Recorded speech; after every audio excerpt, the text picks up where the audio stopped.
Hola, ¿qué tal? In today's lesson, we're going to explore how to form questions in Spanish. Let's begin. We need to distinguish between written and spoken questions in Spanish.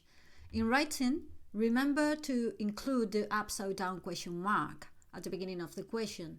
In spoken Spanish, it's very easy. Just simply raise the tone of your voice at the end. Let's look at some examples. Statement, habla español. Question, habla español. Statement, comes carne. Question, comes carne. Statement, no quieres sopa. Question, no quieres sopa. So this can occasionally create confusion in conversation. Sometimes we genuinely have to ask, ¿me lo dices o me lo preguntas? Are you asking me or are you telling me? Okay, let's look now at the structure. Spanish questions use the same structure as regular sentence, just subject, verb, object. So in English we say, do you have my book? In Spanish we say, ¿tú tienes mi libro? However, the most natural way to ask is simply, ¿tienes mi libro? No subject. But if you do say the subject and you move it after the verb, the meaning changes. Listen carefully. ¿Tienes tú mi libro? This isn't just, do you have my book? This is more like, are you the one who has my book? It sounds, and it is a little pointed, a little accusatory, like we're secretly saying, not someone else. You. Tone matters. Now, one more very important warning, and this is where many learners mess up. When asking, English changes the structure of the questions. For example, do you have my book? Or is there anybody? Or are we listening? But Spanish doesn't. When translating, some students see the first words in English and panic. They say, do you? And start thinking, oh, how do you say, do you? Or they see, is there? And panic about the word is. Or they say, are we? And get stuck on are. They start translating word by word before even understanding the whole question. So, before translating, breathe. Read the whole thing, understanding, and then translate. So, if you're struggling to translate a question, try thinking of it first as a statement. It becomes much easier. So instead of saying, do you have my book? You think about, you have my book? There is anybody. Then you will know straight away that there is I. Or we are listening instead of are we listening. Otherwise you will be stuck in are. So this is clearer. ¿Tienes mi libro? ¿Hay alguien? ¿Estamos escuchando? Easier. Okay, now the fun part, question words. So the most important question words are quién o quiénes, cuándo, por qué, cuál o cuáles, cómo, how, cuánto, cuántas, cuántos, cuántas, dónde, and where. Quick reminder before we continue. All the Spanish question words take accents. So let's look at some examples before moving on. ¿Quién eres? ¿Quiénes son? Who are you? Who are they? We will revise this in a minute, but remember that quién has a plural form. So has cuál or cuánto. ¿Cuándo vais a venir? When are you coming? O ¿por qué estás haciendo eso? Why are you doing that? ¿Cuál prefieres? ¿Cuáles prefieres? ¿Cómo estás? No need translation. ¿Cuántas personas hay en la fiesta? How many people are there at the party? O ¿dónde vivirás en el futuro? Or ¿qué es esto? What is this? Just one more thing before we move on.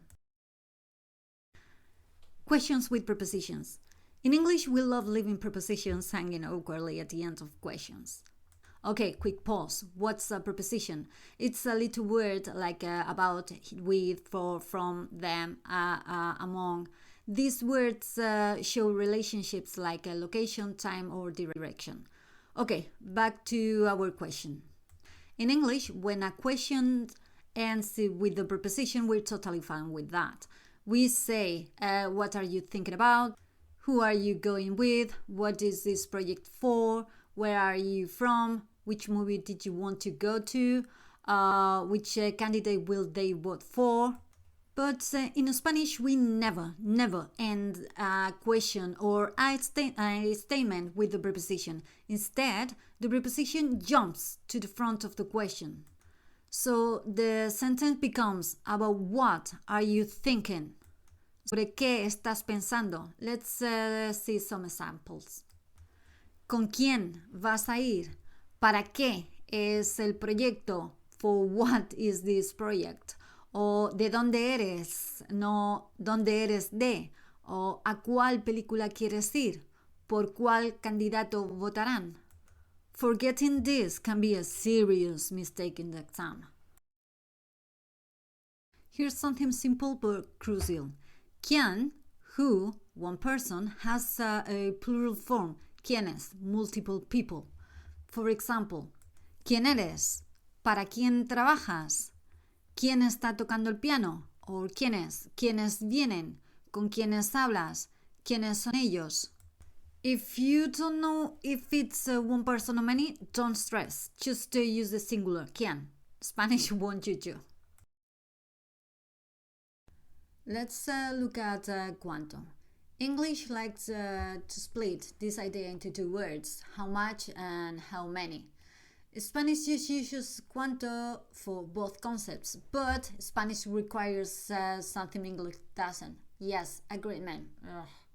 So that means that cuánto must match the noun in gender and number. Therefore, we have cuánto, cuánta, cuántos, cuántas. For example, cuánto dinero, masculine, singular, o cuánta gente viene, feminine, singular, o cuántos enemigos hay, masculine, plural, o cuántas personas hay, masculine, plural.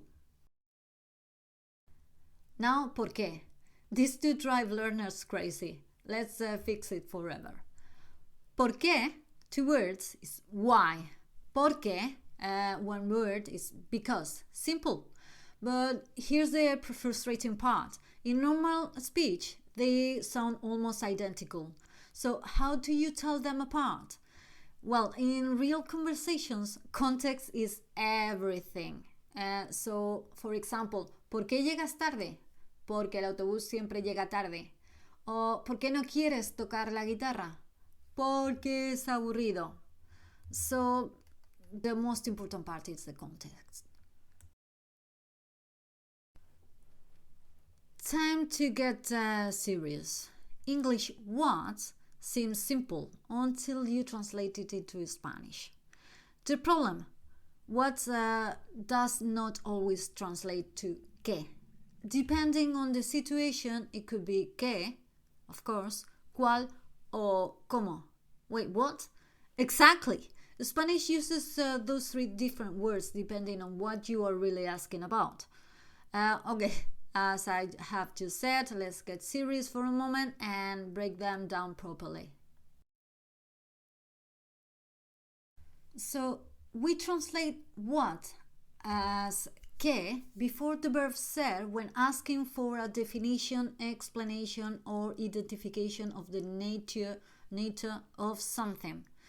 When the question is open, when we're asking what is this thing rather than choosing from noun options, Spanish uses que. For example, ¿qué es esto? O ¿qué es el amor? O ¿qué significa esta palabra? We are looking for an explanation. In these questions, the speaker wants to define or explain the concept, not select one from a list. You will understand it better later when I explain cuál. Okay, que appears directly before a noun. When que modifies a noun, what book, what color, what language, Spanish always uses que plus a noun, never cuál plus or followed by a noun. Okay, for example, ¿qué libro lees? What book are you reading?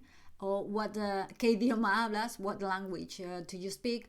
O ¿qué comida te gusta más? What food do you like most? Rule: if what is immediately followed by a noun, choose qué. Okay, qué is used with most verbs to request information about actions or events. When asking what do you do, or what happened, or what are you thinking, qué introduces the unknown thing, action, or idea. So, ¿qué haces? ¿Qué pasó? What happened? O ¿qué quieres? What you want? O ¿en qué piensas? En ¿qué piensas? The preposition at the beginning. So in all these, what refers to an unknown object, event, or idea, not a choice. Yes, I'm repeating a lot, a choice. You will understand why. And que, in set phrases of time or manner, que means questions that ask when something happens in time, or how in what way something happens, manner, like qué hora es, o qué día soy, o qué forma does it have, or even de qué manera puedo ayudarte, in what way can I help you. So if I need to say a key principle, I can say that use que when what introduces something unknown or seeks to define, describe, or identify the nature of something, not to choose among noun options. Okay, cuál now. Cuál is used when the speaker is asking for a selection or identification from a group of noun possibilities. Basically, you are choosing. So, cuál asks for a choice or selection among options, when what in English really means which one, even if which isn't said. Spanish uses cuál. It signals that there is a set of possible answers and the speaker wants to know which one applies. For example, ¿cuál prefieres? What do you prefer? No, which one do you prefer? O ¿cuál es tu color favorito? What is your favorite color? Which one is your favorite color? O ¿cuál de estos libros te gusta más? Well, this is clear. Which of these books do you like most? Okay, so the rule would be use cuál when choosing or identifying one or more from known options. Also, cuál is common before the verb ser, to be, when asking for identification. When what in English means which one is your. Spanish prefers cuál with ser. Okay, and let's say this, when there is just one correct answer, ¿cuál is your option? For example, ¿cuál es tu nombre? What's your name? I mean, there is only one option, one right answer. There's no other. Or ¿cuál es tu número de teléfono? What is your phone number? Only one correct answer. You can lie, but there is only one correct answer. Or ¿cuáles son tus planes? What are your plans? Here, you're not asking what a name or number is in general. You are not asking a definition, but which one is yours, and a specific choice or identification. So this is the difference, if you are choosing or not.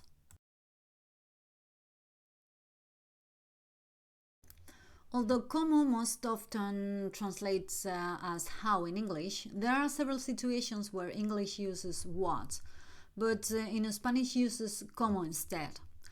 This happens when the English question is really asking about manner or description or condition. That is, how something is rather than what it is.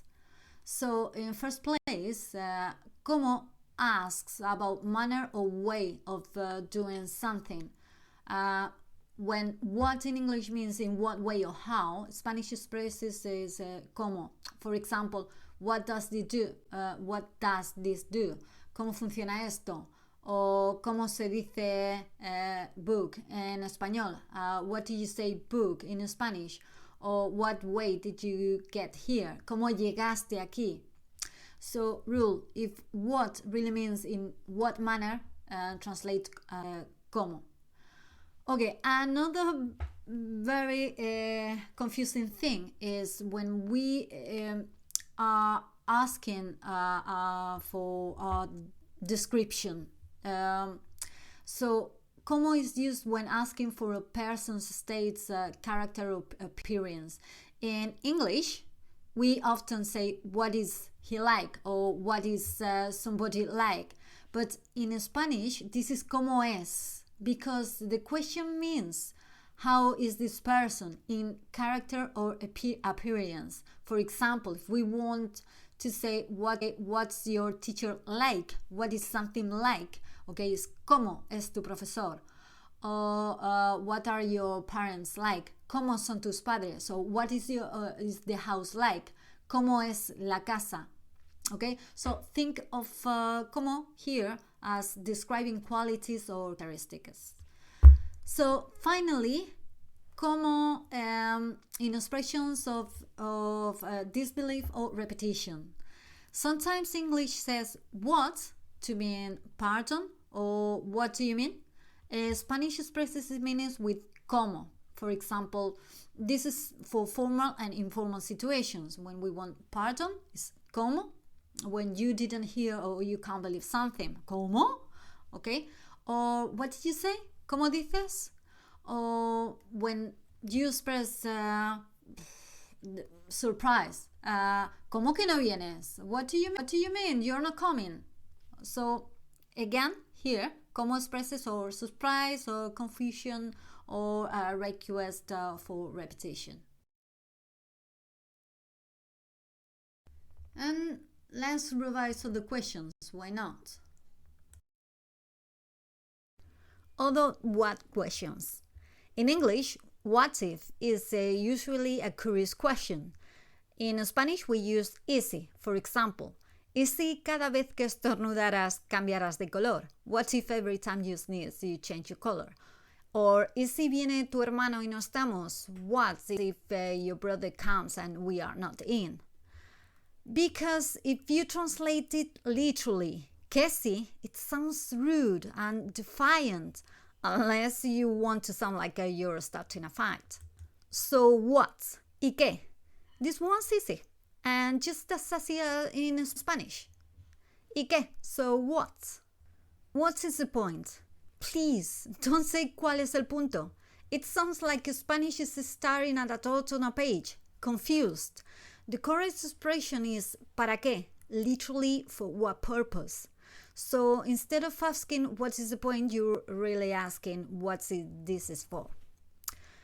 Right, move on. Enough chaos for now. Let's head to how questions before English and Spanish completely ruin your sanity. We use how not only to ask in what way, as in how can I improve my speaking, but also to ask about someone's opinion or experience. How was your flight, your exam? How was the concert? ¿Cómo fue el concierto? ¿Cómo fue el vuelo? ¿Cómo fue el examen? How was your work today? ¿Cómo fue el trabajo? ¿Cómo fueron las vacaciones?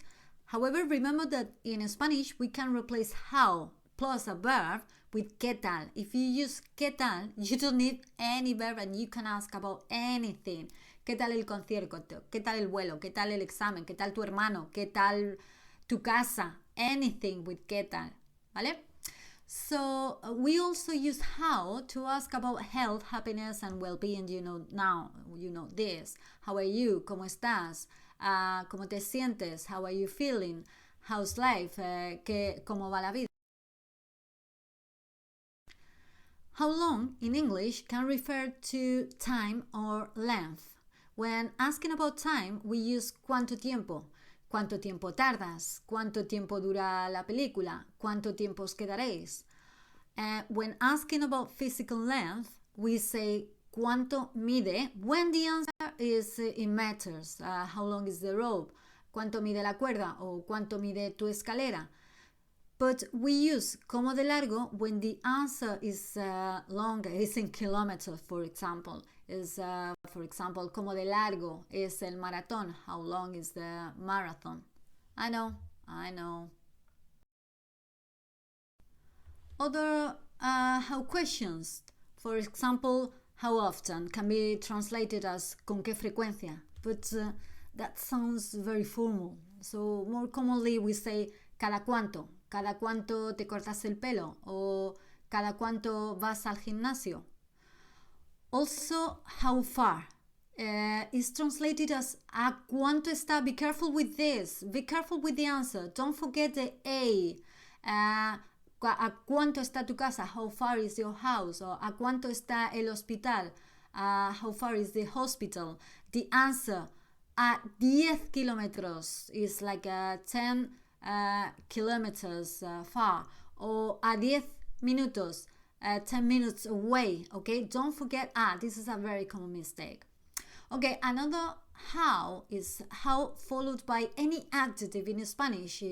It's formed with cómo de followed by an adjective. For example, cómo de serio es el problema, how serious is the problem, or cómo de rápido corres, how fast can you run. Finally, how come is cómo es que. This is very colloquial. We use it when the speaker is surprised or puzzled or curious about something unexpected. For example, we use it the same way in English. ¿Cómo es que no dijiste nada? How come you didn't say anything? Or ¿cómo es que no sabías esto? How come you didn't know this? And that's it. Spanish questions look tricky, but once you see the patterns, they make sense. Thanks for watching, and feel free to subscribe, click like, and drop your questions in the comments. I promise I won't answer with ¿y qué? Gracias. Hasta luego.